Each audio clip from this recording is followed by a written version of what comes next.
Hi everyone, I'm Elizabeth Ajadi of 9 to 5 Blueprint, here with another episode from season 4, talking about transitioning to a different industry.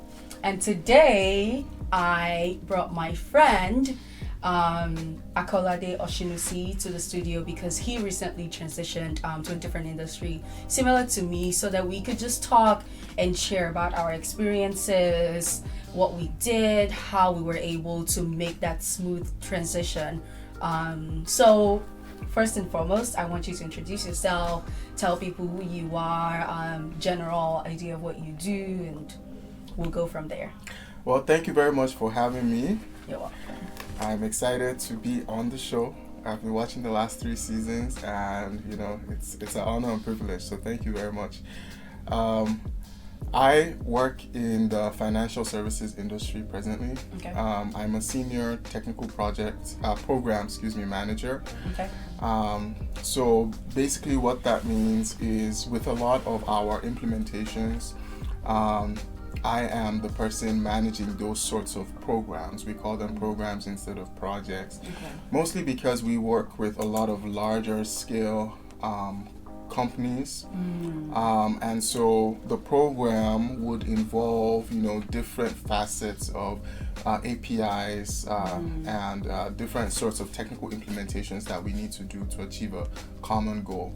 Okay. So I manage the technical program portion of it. All right. So I guess to give you an overview, since I work in the financial services industry and we work a lot with credit cards, so we could have another, subsidiary or another, company like an airline who they're not in the banking industry, right? So for them to have, a credit card that they can offer to their customers, they need to go through a major bank. Right. So that's where we come in. So they have the credit card, right? But then how do you, harness the power of, the internet?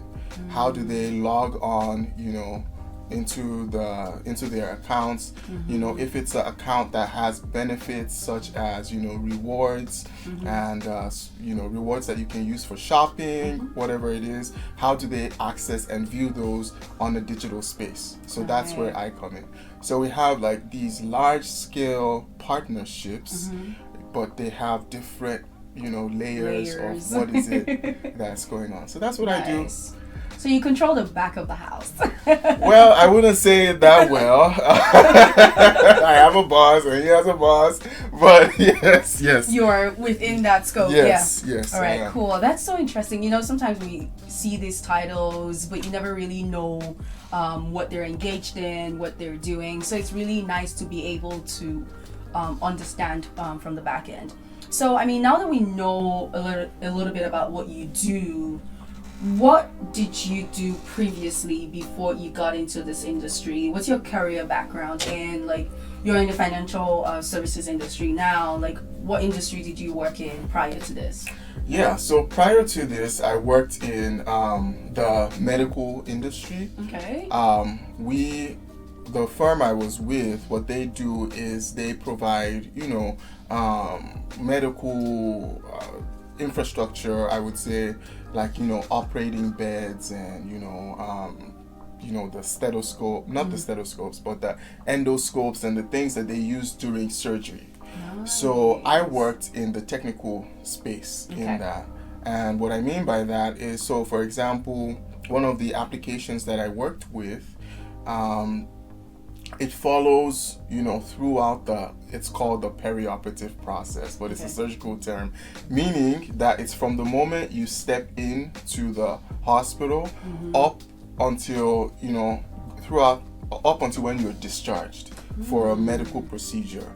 So it starts all the way from when you register, you go into what they call the pre-op, which is the pre-operative area. You get seen by a nurse, you get seen by the doctor, then you go in, you get the, you go into surgery, the procedure is done, then you go to PACU with PACU and whatnot.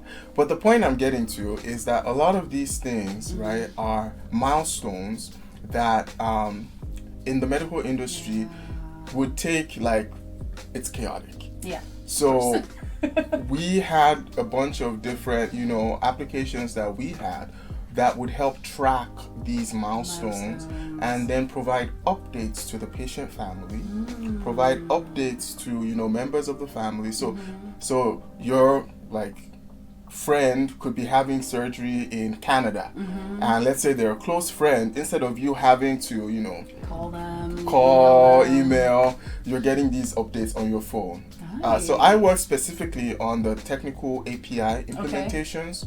Just to make sure everything is integrated and working smoothly. Exactly. That's so really my nice. background for the last 8 years has been in API implementation. Okay. So essentially, what he's not telling you is he's the one who moves the needle.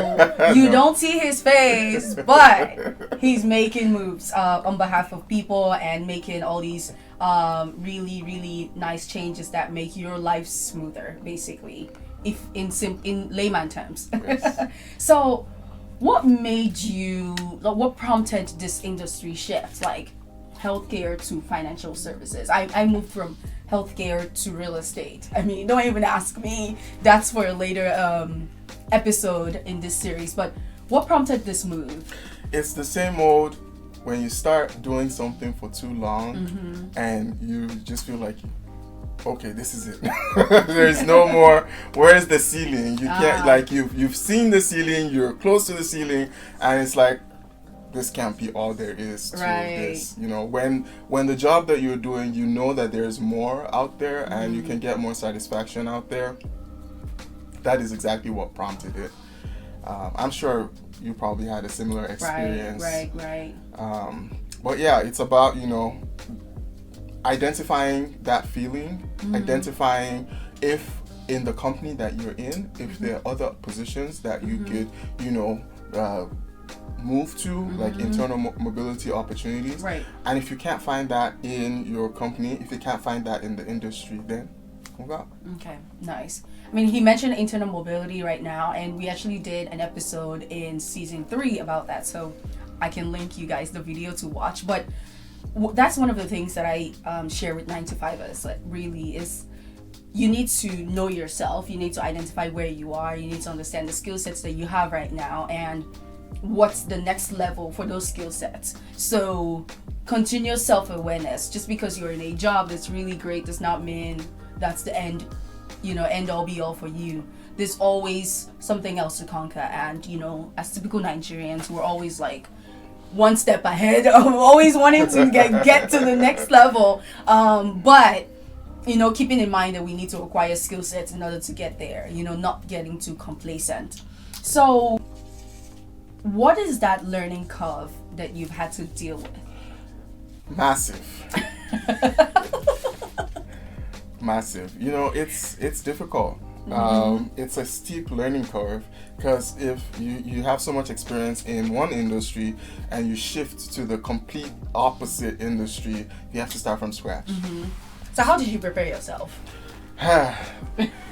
So interviewing is a lot different from when you're on the job, actually doing the job. So I would say the best way that I was able to prepare myself is to just immerse myself in observing how other people are doing the job.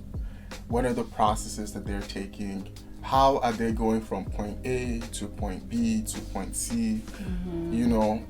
What is the company culture like? Yes, I interviewed and yes, I asked all these questions, but when you're in there, you find out that, company culture can be different from what you were sold, right? So if you want to be successful, you have to either adapt to the culture if it's something that's different from what you were sold, or you make sure that you make the most out of the culture that is there. That's there. Which is, in my company, to be fair, it's a culture of collaboration. People are eager to help you. Instead of writing long emails, I just send an IM. I send an IM, or I just call. And if you're not familiar with IM, instant messaging, Teams, Skype, whatever, Zoom, chat. Zoom. Hello, can you please Slack. check on my Zoom? I have a couple questions to ask you. Yeah. Following up on my conversation. Yes. I think I would say that's what's been super helpful is one, building those relationships early on. As soon as I hit the ground running, it was like, okay, who do I need to meet? And it helps that I had a very supportive manager as well. When I made this shift, she's like, okay, you need to meet these people, you need to know these people. Within my first week, she had me meeting close to 20 people that I would have contact with. So it helped to bridge that, you know, hitting the ground running fear that you have. It's like, oh my God, I don't know anyone, I don't know what I'm supposed to do. And then you know people, you can ask questions, you know, when you have collaboration as one of the learning corporate culture. So now that you've made that shift and you're like, man, I'm getting comfortable. Would you recommend it to young professionals? Yes. Speak as if though you're talking to a 9-to-5er that's scared, that's like, Yes, 9-to-5ers, yes, absolutely do it. The one thing I found out is that change is inevitable. So, you know, move around in different industries, apply to like set yourself a 5 to 10 year timeline. And, you know, tell yourself, I don't want to be, ask yourself the real question. Do you see yourself in that industry for the next 10 years, 15 years? If you're already at the point that you already are like, then move. You know, it will prepare you for what I like to see as there's a lot of constant change that is happening in every single company. Yes. And the sooner you get used to the fact that the job that you're doing today may be different from the job you're doing in a year or 2 years from now. Once you open your mind to that mindset, which the best way to kind of open your mind to that mindset is switch industries. But really, do it. Don't be scared. All right, just do it, like Nike says. Yes. Okay, so finally, a final question. Like, what advice do you have for someone looking to pivot? Like, there's still, I know you touched on it a little bit, but like you recommended. What advice? What's one liner that you would say to someone? A one-liner, wow. 2-liner. Let's go for 3. Okay. Go for it. Go for it. Go for it. Don't go for it. Yeah. Don't overstress it. No limits. No limits. All right. Yeah, don't overstress it. Like, just to expound on that, like, as long as you know what your you know what your skill set is. When you're applying for a new job, like, if you match every single thing that's on there, it's probably not a job for you. It probably means that you're overqualified. You want to apply for something that you're going to grow into and learn. So, like, just do it. Okay. The worst that they can say is no, right? Yes. Okay. Takeaways. Learn the company culture. You won't learn everything from the outside. Try to understand it once you're in there. Build relationships. Immerse yourself in observing how other people are doing what they're doing so you can learn to do your job better. Change is inevitable, so hey, just go for it.